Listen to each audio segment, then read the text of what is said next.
కృష్ణుడు నెమలిపించమెందుకు ధరిస్తాడో మీకు తెలుసా?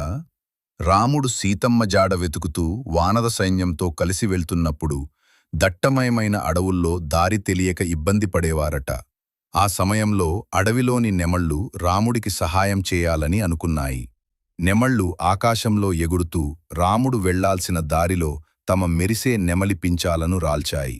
ఆ పించాలల మెరుపును చూస్తూ రాముడు, లక్ష్మణుడు మరియు వానర సైన్యం దారి తప్పకుండా ముందుకు సాగారు.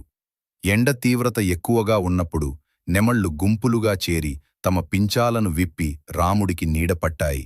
ఆ సమయంలో వాటి ఒంటిపై ఉన్న పించాలన్నీ రాలిపోయినా లెక్క చేయకుండా రాముడిని సేవించాయి. అప్పుడు రాముడు ఒక వాగ్దానమిచ్చాడు.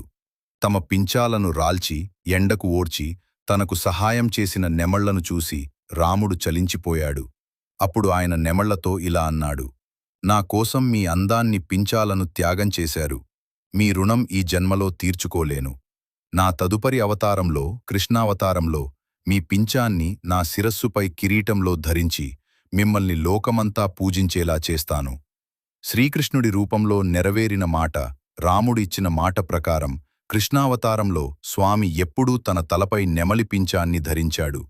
అందుకే కృష్ణుణ్ణి బర్హిపించాభిరాముడు అని పిలుస్తారు. ఈ వీడియో మీకు నచ్చినట్టయితే హరే కృష్ణ అని కామెంట్ రాయండి. మా ఛానల్ని సబ్స్క్రైబ్ చేసుకోండి.